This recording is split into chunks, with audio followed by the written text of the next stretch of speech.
subtle signs you're not emptying your bladder properly, and dangerous side effects.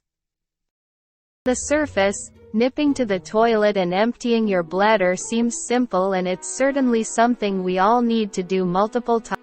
Unfortunately, not everyone is taught how to do this correctly, and many people don't even know how to make sure that their bladder is entirely empty after going to the toilet. If any urine remains in our bladders after visiting the toilet, it can leave us vulnerable to uncomfortable recurring urinary tract infections, UTIs, and even certain forms of incontinence. However, one expert has provided advice on steps you can take to improve bladder emptying and minimize these risks. Writing for Huffington Post, Mary Garthwaite, chair of the Urology Foundation, explains why our bladders are actually one of the most underrated organs found in the human body. The bladder is a highly sophisticated, muscular organ that is responsible for the key bodily function of safely storing and then efficiently excreting waste products from our bodies, in the form of urine, at a time that is under our control and is socially convenient. We take our bladder for granted, but when it stops working properly, it can have significant physical, social, and psychological impacts. When it comes to improperly emptying our bladders, there aren't actually that many really obvious symptoms that you're still retaining too much urine initially, so you need to watch out for a couple of subtle signs. Firstly, if you find yourself heading to the loo more often than usual, it could mean you're not emptying enough urine during your first visit. Secondly, you might notice that when you do get to the toilet, the amount of urine you're passing is smaller than usual. Other symptoms that may be more noticeable are that you could feel as though you need to urinate again, right after you have just been, or even start leaking urine after a visit to the toilet.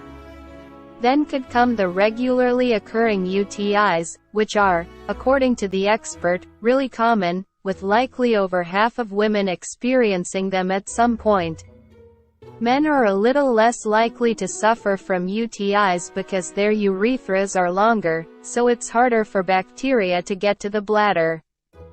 Equally, the hormone changes that come with menopause can increase the likelihood of women getting a UTI, because it alters some of the protection women have in their vulvas and vaginas. There are other risk factors that can lead to UTIs, which include poor hygiene, dehydration, or a weakened immune system, but Garthwaite notes that many of the risk factors are interlinked. If you are not emptying your bladder properly, infected urine is not being flushed away when you pee, and therefore the infection is more difficult to clear. There are steps you can take to ensure you're emptying your bladder correctly, and reduce these risk factors, according to the expert. One of the key factors for good bladder emptying is to give yourself enough time. Invariably, we are always in a rush to finish.